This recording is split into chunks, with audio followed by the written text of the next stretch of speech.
Oh, wait. So you'll have no. to bring up the teams on your screen. Oh, my goodness. Where did it go? No, this is fine. Good. Okay. Teams. Oh, you're good. Am I good? Oh, We should be starting. all right. Here we are. Hi, guys. You're good. Hi, everyone. Welcome. We were experiencing a little technical difficulty there, but I think for everyone who's joined us for this session of Kidney Talk with the New Mexico Kidney Foundation, put a little plug in for our organization. We are serving all of those in New Mexico who are either at risk for or are experiencing chronic kidney disease in one form or another. And our objective is to provide assistance and to encourage healthy lifestyles and focusing on awareness and prevention of kidney disease. And so to that end, this month, we have a special guest with Laura Zillen here, who is a nutrition specialist, and be talking to us about the beauty, the wonder, and the deliciousness of food that's also good for dealing with kidney disease and issues with the kidneys. So, and before she gets started and we turn it over to her, I'd like to just let everyone know that if you'd like more information about the New Mexico Kidney Foundation, or if you'd like to join us in our efforts to assist those with kidney disease or to help prevent and educate others about it, visit our website at nmkidney.org. And you will find more information there and updates on all the activities we have going on as we prep for Kidney Month next month. It's National Kidney Month, and so we'll be doing a number of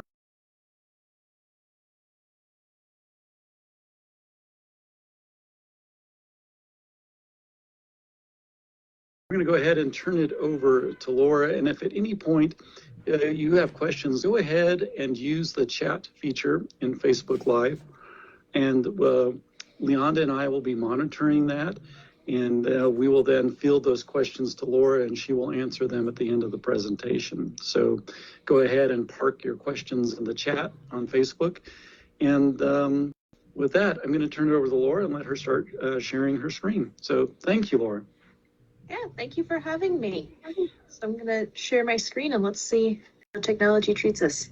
Yeah.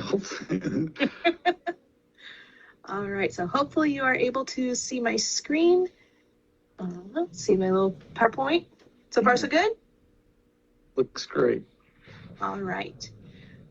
So my name is Laura Zillen. I'm a registered dietitian, and I work in the dialysis setting. I work for Fresenius Kidney Care, which provides dialysis. It's one of the several companies that does so in the United States. And today I'm going to talk a little bit about how your diet might delay the progression of kidney disease. Of course, in the world of medicine and nutrition, there are no guarantees, but there are some things that research has said this might be helpful. So that's good news for anyone dealing with kidney disease personally, or maybe with a family member. So first things first, let me advance my slides. First things first, I don't know you. I don't know your particular medical needs, your particular nutrition needs. So any information here, please take that. Any questions that you have, take that to your kidney doctor, to your primary care. If you have a dietitian that you work with, take it to the people that know you best and see how it might be applicable to you and relevant to your particular situation. Because your needs might differ in ways that are really important. So do that and always ask questions. So when you talk about plant-based or plant foods, there's a lot of terms that get thrown around, and just want to put those out there first. So foods, they can be very restrictive or they can be pretty flexible. At the more restrictive end, we have the vegan diet, which is a diet that gets rid of all animal products. including things like butter, eggs, fish, no dairy, no meat, no poultry. That's it. Just fruits, vegetables, grains, nuts, seeds, that kind of thing. Vegetarian, still no meat, fish, or poultry, but they might include some things like butter. Some vegetarians might include things like eggs, and occasionally, or they might, rarely eat fish or something like that. So vegetarian might be a little more flexible of a plant-based diet. And then the term plant-based is relatively new, and often that can be used in a few different ways. The way that I'll use it is most of your protein is coming from plant sources. So you eat more things like beans, lentils, soy, nuts, and you might include things like chicken or fish or eggs, but they're often smaller portions rather than a T-bone the size of your head. Right. So plant-based, plant-forward, saying yes to plant foods more often is what I mean by plant-based. And these are kind of versus the kind of classic American diet as we see in food commercials, for example.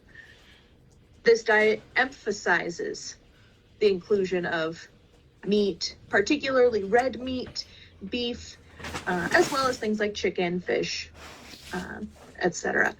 And in this style of eating, most meals include some kind of animal protein. So this is your bacon, eggs, and sausage breakfast, and then your hamburger for lunch and your steak for dinner kind of meal plan. So you might be starting in any of these places coming into this discussion. So not knowing where you're coming from, we're going to look at this kind of from the beginning.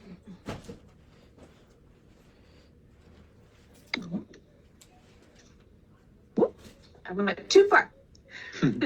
So what does the research say about plant-based diets, about getting more of your protein from plant foods than from animal foods? What are the benefits if you are at risk of kidney disease, or if you've been told, hey, we've got some medical concerns about your kidneys, you've got kidney disease?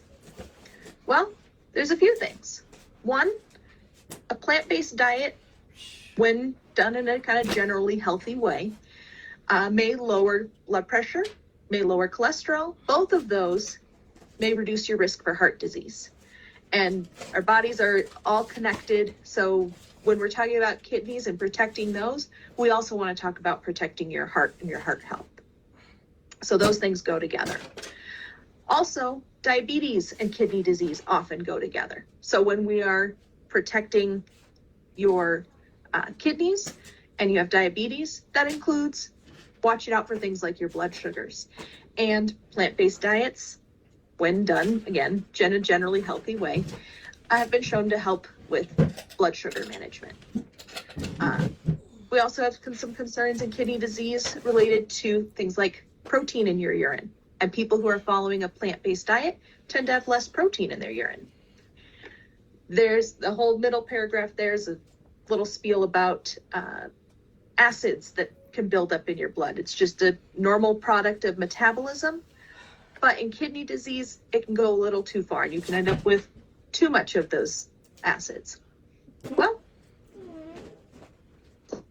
plant-based foods contribute less to that, so you have less stress on the kidneys overall. That's good news. We don't like to stress out kidneys that are already a little grouchy. Plant foods come with important vitamins, antioxidants, phytonutrients, a whole lot of words to say a lot of good stuff for you. So in a diet full of plant foods, full of vegetables and fruits and whole grains, we're just stuffing that full of lots of good things, like the antioxidants that help protect your cells from damage. And we tend to see less inflammation or less swelling. All good stuff.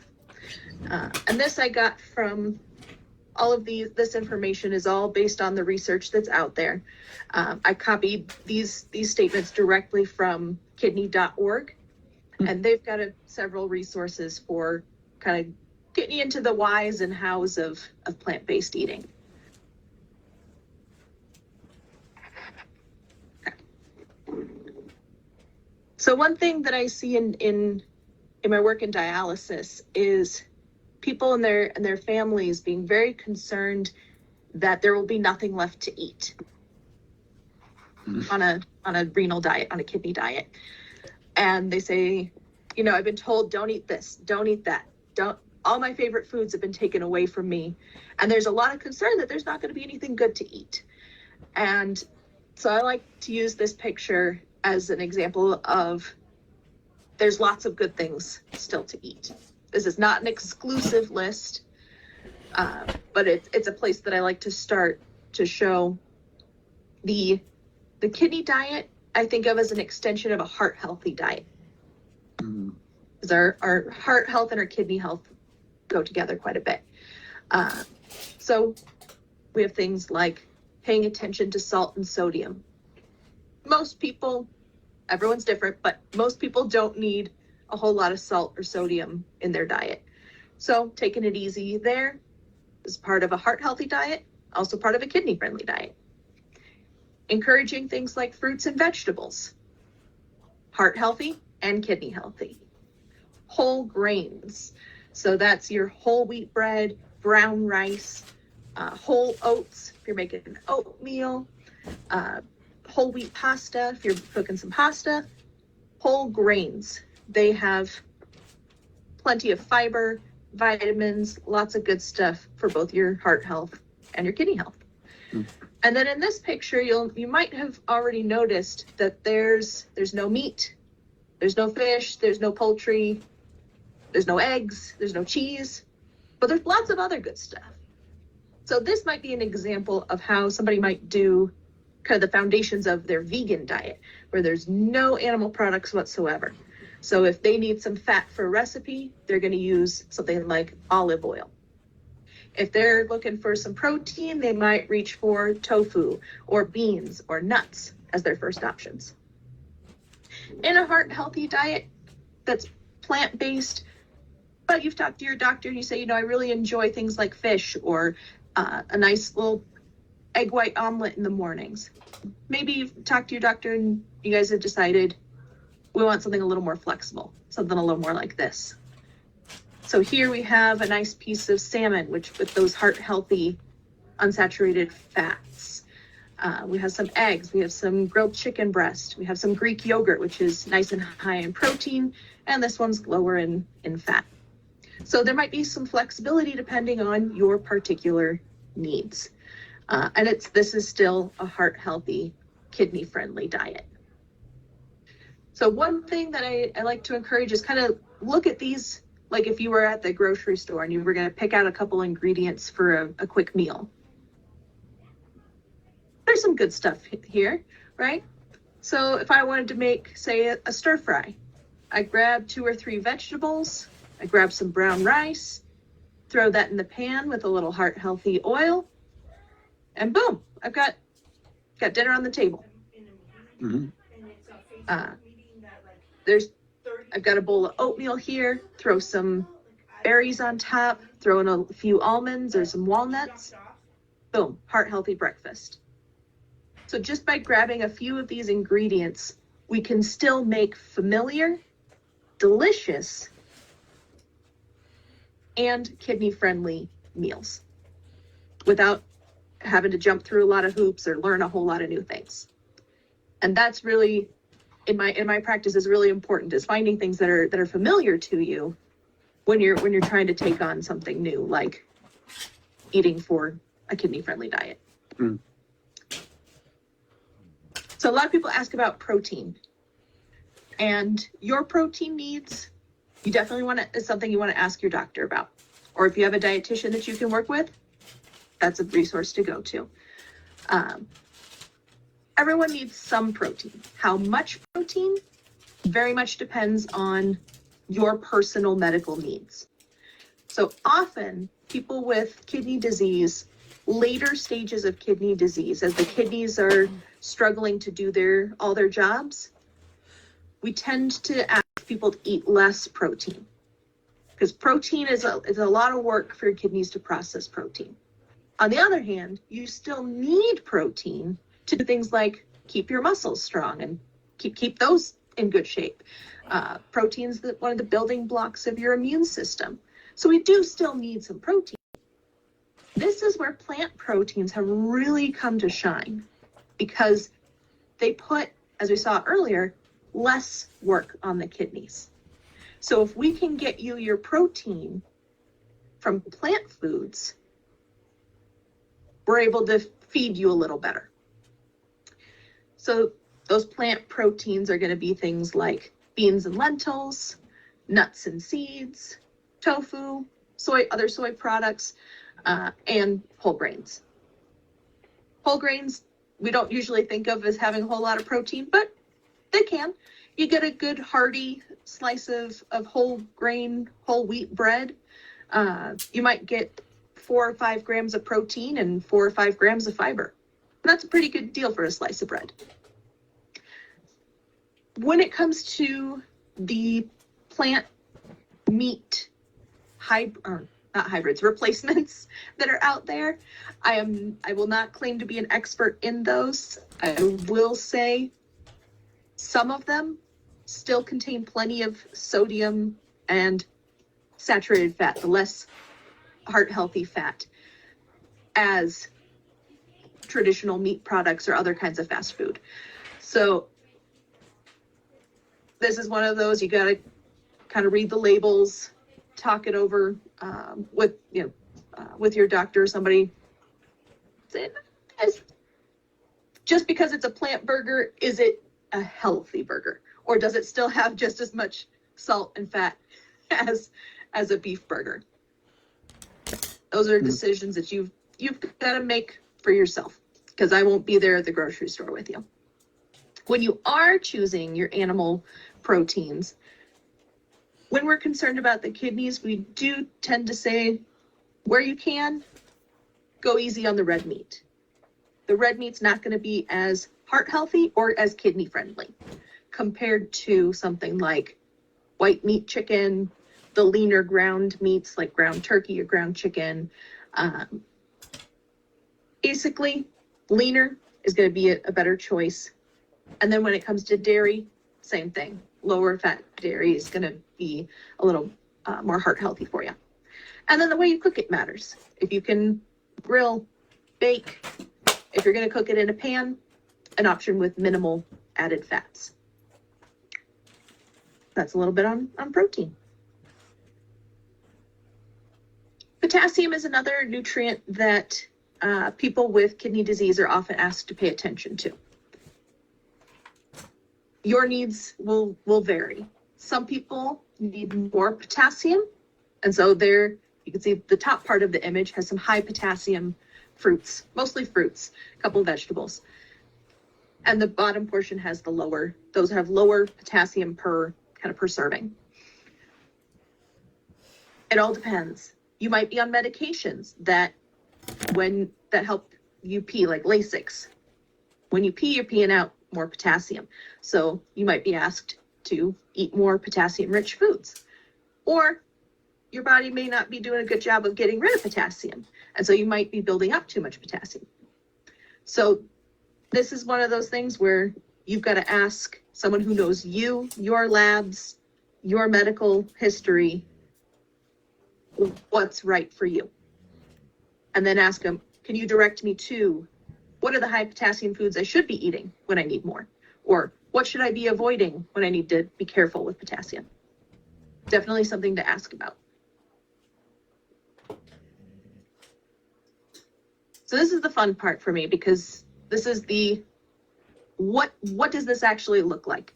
In a realistic day, how do you actually do this? So I've got some little menu samples for you.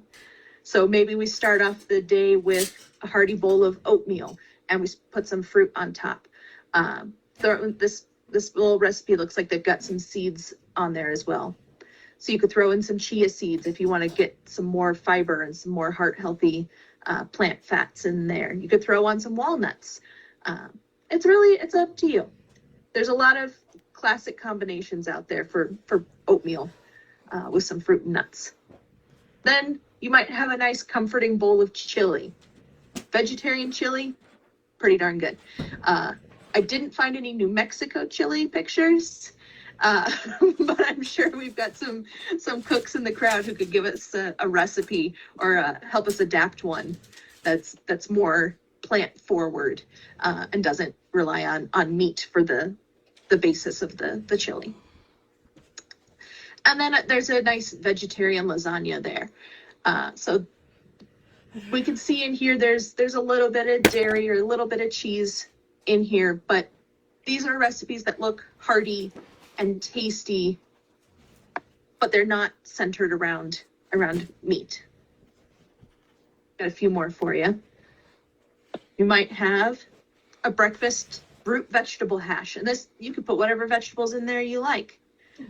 If you like beets, if you like potatoes, if you like spinach, tomatoes, carrots, it's your breakfast. Put in there whatever you want. Season it up with, again, whatever you want. Throw some green chili on there.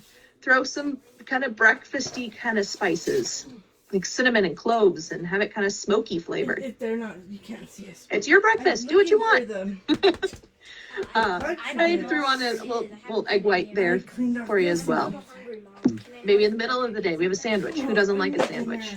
This one's just stuffed with delicious grilled vegetables. It looks like they've got zucchini, onions, bell peppers, some spinach. Maybe they've got eggplant in there if you like that. Mushrooms. Again, it's your lunch. Stuff it with whatever sounds good to you. And then we can round it out with a little grain bowl. This is kind of like something you might get at Chipotle or one of those other kind of convenient places where they throw a bunch of things in a bowl and boom, down the hatch. So no, just pictures of delicious food always motivate me, because you can tell me what to eat and what not to eat, but if it doesn't look good, I might not trust you. You know, so I want to give you some examples of this. Looks like it could taste good, at least maybe a little bit. So where else might you get started? First, start with things that are familiar to you. If you already like a nice comforting bowl of rice and beans, start there. It's delicious. That's plant-based, rice and beans. If you like things like pasta, start there. Marinara sauce is made of plants.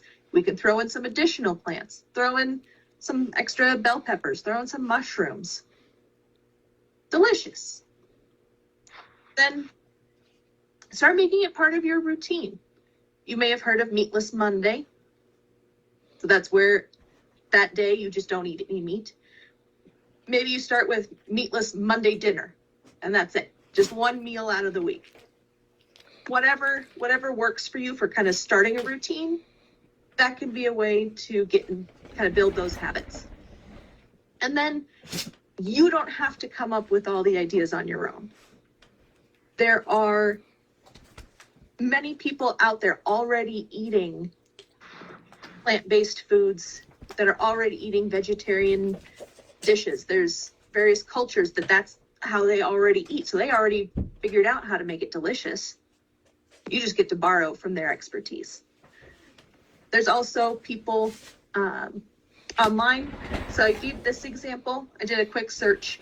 Plant-based Kidneys is a website for a dietitian who talks about how to eat plant-based in the context of kidney disease.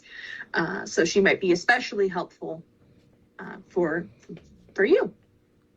So basically take advantage of what's already out there, the work that's already been done. Start with the foods that you like. I'm not too keen on mushrooms. So my first place would not be to figure out how to learn to love mushrooms. That would not be the first place that I start. I do like bell peppers, so maybe I figure out like roasted bell peppers, adding those to my spaghetti to kind of make it more hearty using plants. Start with what you know, start with what you like, start building that into a habit, and borrow from the experts already out there. So next steps, talk to the professionals in your life who know you, who know your history. Ask, how much protein do I need?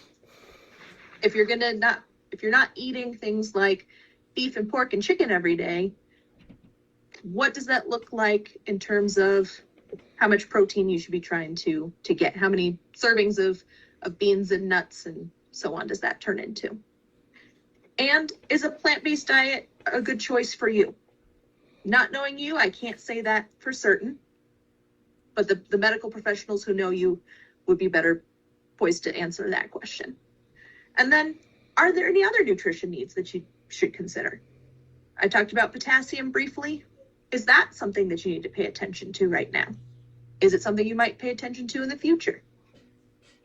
The people who know you, those are the ones who might be able to answer those questions.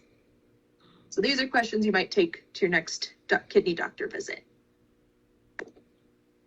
And in the meantime, just who's hungry? And that's what I've got for you. So if you have questions, if you have suggestions on where to get more plant-based recipes, I'm all ears. Laura, thank you very much. And I haven't had supper yet, so this was rather torturous. Hopefully in a good way. This would be going, oh, I want to eat that. Yeah. Excellent. I really appreciate it. As we're waiting, and by the way, if you do have any questions, please go ahead and type them in the chat, and we will try and address those. I'm monitoring that right now. I did have one quick question. So you mentioned about the whole grains, whole wheat, etc.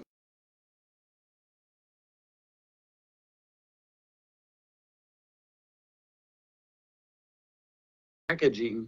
I guess my question is, do you have any advice for how do we can ensure that what we're getting truly is whole grain, whatever it might be, whether it's oats or wheat and what have you? Yes, very good question. So certain terms on packaging are marketing.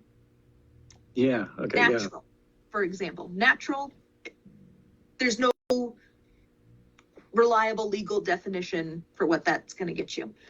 The term whole wheat is legally protected. Wheat by itself only tells you that there's wheat in there. It doesn't tell you if they used every bit of it. It just came from the wheat plant. So whole wheat or whole grain is going to be better than just wheat by itself. So if it actually says that on the package, then you know that it is actually that. Okay. Yeah. And one thing that I do is I'll go to the brand of bread that I like, and then I compare on the back panel where it has the fiber in grams, and then I choose the one with the most fiber. Oh, good. Okay.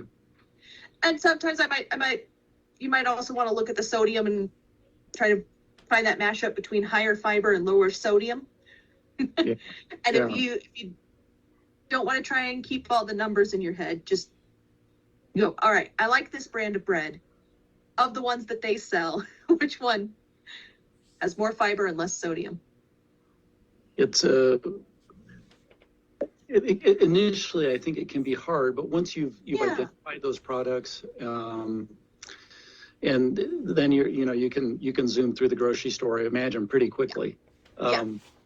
So, and then in that regards too, I guess I should check and see if I don't see any other questions yet. So I was wondering too, in terms of fresh fruits and vegetables, and I know the things, for instance, the green leafy is better than the iceberg, et cetera. So is there something to kind of watch out for in terms of what we're looking for with regards to healthy kidneys that perhaps maybe we shouldn't, even though it's fresh fruit or fresh vegetables, like, well, it may not be as good as, for instance, right. So do you have any insight there or something that you could share that what should we look out for, or what should we really be focusing on when we're shopping for those types of products? Yeah, the the number one thing would be if you've been told to be cautious with potassium. Okay. Then there might be specific fruits and vegetables, mostly fruits, that are especially high in potassium that you may need to limit.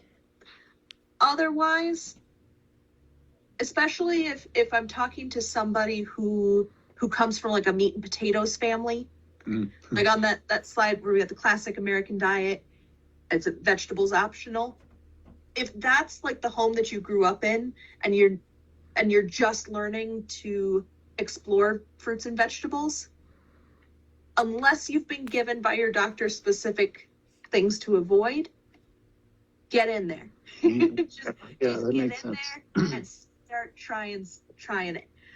Particularly those, like you said, the fresh fruits and vegetables, where we haven't added a bunch of extra stuff, right? Like I could take a delicious fresh mango, for example, right? And it's delicious and sweet all by itself. And then I could go down a couple aisles and someone's dried it and then they've dipped it in a whole bunch of extra sugar, right? So if we want to get most nutrition for the contents, the fresh mango is going to have the most good stuff compared to when we start adding extras. Okay. Or we turn it into a paste and put it in a little pastry and fry it up, right? Oh, yeah. I mean, everything tastes better dipped in chocolate, right? It does. I can't argue with that. I do have a question here. Myra was asking with regards to pinto beans specifically, and if I understand the question here, she's asking, has heard that they are not good with regards to the diabetes. And of course, the connection there is that, 60% of kidney disease statistically is caused by diabetes. So could you address that? Is there any particular things? Yeah. So beans are a really interesting food because they kind of cross food groups. Mm-hmm. So they have protein, like meat has protein, but then they also have fiber and carbohydrates that impact things like blood sugars in the way that like a grain or breads might do. So in that sense, people are often encouraged to be cautious with beans because of the carbohydrate content, because too much carbohydrates at once might shoot your blood sugar up. Sure. So I can't give you a tailored answer like you can have this portion of beans this many times a day or this many times a week. I would encourage you to ask whoever helps manage your diabetes, ask them, how could I fit beans into my diet plan? Because beans provide a lot of really good nutrition. They provide protein, fiber, and that fiber is good for your blood sugar. A meal higher in fiber slows the rise in blood sugar. So instead, if I ate a spoonful of sugar, my sugars might go straight up, right? Yeah. The beans, it's going to be more gentle on your blood sugar because of the fiber. Okay. So they often can be a really good thing, but I would want to discuss that with my diabetes manager on what does that portion look like? What else is happening in that meal? How big is that meal? Are we talking about 2 cups of beans along with 2 cups of rice? And so overall, it's a very high carb meal. That may make my blood sugars get a little anxious. Very good. But nothing that I've seen in the research has said pinto beans or beans in general are totally off the table with diabetes. Okay, very good. Well, and again, as with all of this, it's always good to talk to your doctor about it first. Someone did have the question. Barbara was asking, would it be possible to have a copy of the PowerPoint? So I'll work with you about getting that out to everyone who's interested and attended, we'll make that available as well. Also, a question here of with regards to fruits and vegetables and the pros and cons of frozen versus fresh. So is there a difference? And, is there some good to frozen, I believe, as opposed to the fresh, or is frozen as good as fresh? Great question. Frozen, just plain fruits and vegetables, nothing added, no sauces, salt, or sugar. Just frozen, excellent choices. They're convenient.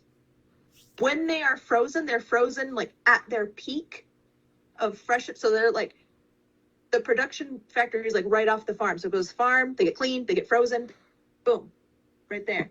Okay. You can find things out of season. There's a lot of benefits to frozen fruits and vegetables. You might have to adjust how you cook with them a little bit. So, they might come out a little softer just because they've been frozen and then thawed. But nutritionally, definitely a good choice. Yeah.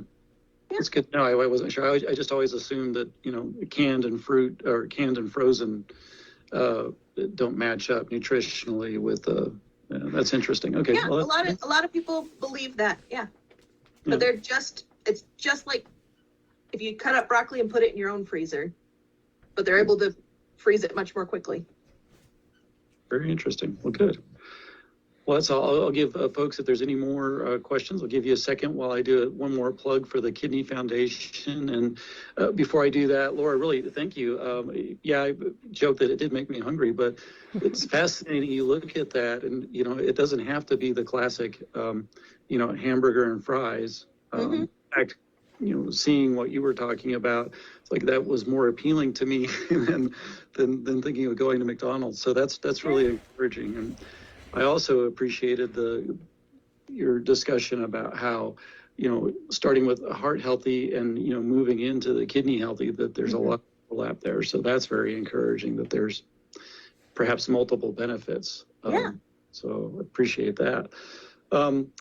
Again, we'll be doing this monthly, first Wednesday of the month for those of you who'd like to join us. And so next month is Kidney Month. So we're going to be focusing more on the awareness and education of a kidney in general and work that we're doing here with the New Mexico Kidney Foundation. And if you do have any questions or would like more information about what's going on, you can always visit our Facebook page at New Mexico Kidney Foundation, as well as our website at nmkidney.org. And we really appreciate those of you who have expressed interest and participated. We will keep this post online on our Facebook page indefinitely, just like the previous months. So if you want to come back and review it or have any further questions, don't hesitate to look at this and also get back in touch with us, and we'll bounce those back to Laura and get them back to you. But thank you again, Laura, and we hope maybe we can have more opportunity to interact with you and fighting this disease of kidneys in New Mexico. We'll really appreciate it. Absolutely. Okay. Yes, thank you for having me. Have a great evening, and everyone, stay safe in the snow and stay warm. Thank you. Take care.